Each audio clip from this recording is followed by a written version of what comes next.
ಜೊತೆಗೆ ಭ್ರಷ್ಟ ವ್ಯವಸ್ಥೆ ಅಂತಕ್ಕಂಥದ್ರ ಬಗ್ಗೆ ನನಗೆ ಚರ್ಚೆ ಮಾಡಲಿಕ್ಕೆ ಹೋಗಲ್ಲ. ನಾನು 20ನೇ ತಾರೀಕು ಮೇಲೆ ನಿಮ್ಮನ್ನು ಮತ್ತೆ ಭೇಟಿ ಮಾಡ್ತೀನಿ, ಸುದೀರ್ಘವಾಗಿ ಆಗಿ ಮಾತನಾಡ್ತೀನಿ. ದಯವಿಟ್ಟು ಕ್ಷಮಿಸಬೇಕು ನನಗೆ, ಏಕೆಂದರೆ ಭಾಳ ವಿಷಯಗಳಿದೆ ಮಾತಾಡಲಿಕ್ಕೆ.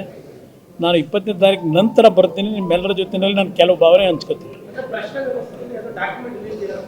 ಡಾಕ್ಯುಮೆಂಟ್ ಕೊಟ್ಟರು ಏನು ಉಪಯೋಗ ಬರಲ್ಲ, ಅದಕ್ಕೊಂದು ಕಾಲ ಇದೆ, ಆ ಕಾಲಕ್ಕೆ ನಿರೀಕ್ಷೆ ಮಾಡ್ತಾ ಇದ್ದೀನಿ.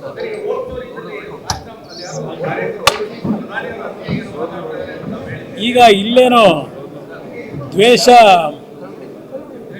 ಭಾಷಣಕ್ಕೆ ಏನೋ ಒಂದು ಬಿಲ್ ತರ್ತಾವ್ರಲ್ಲ, ಅಲ್ಲಿ ಕಾಂಗ್ರೆಸ್ನ ಕಾರ್ಯಕರ್ತರು ಅಲ್ಲೇನೋ ಒಂದು ಪ್ರಧಾನಮಂತ್ರಿಗಳ ಬಗ್ಗೆ ರಿಯಾಕ್ಟ್ ಮಾಡಿದ್ದಾರೆ. ಸ್ವಲ್ಪ ಅದನ್ನು ಅರ್ಥ ಮಾಡ್ಕೋಬೇಕು. ಇವರು ಇಲ್ಲಿ ತರ್ತಾ ಇರ್ತಕ್ಕಂಥ ಈ ಬಿಲ್ಲು ವಿರೋಧ ಪಕ್ಷಗಳ ಬಾಯಿ ಮುಚ್ಚಿಸ್ಲಿಕ್ಕೆ, ಅದನ್ನು ಬಾಯಿ ಮುಚ್ಚಿಸ್ಲಿಕ್ಕೆ ಆಗಲ್ಲ. ನೋಡಿ, ನಾನು ನೋಡಿದ್ರೆ ನಾನು ವಾಯ್ಸ್ ನೋಡಿದ್ರೆ ಹೇಗನ್ನಿಸ್ತದೆ? ನಿಮ್ಮೆಲ್ಲರ ಶುಭ ಹಾರೈಕೆಯಲ್ಲಿ ಚೆನ್ನಾಗಿದ್ದೇನೆ.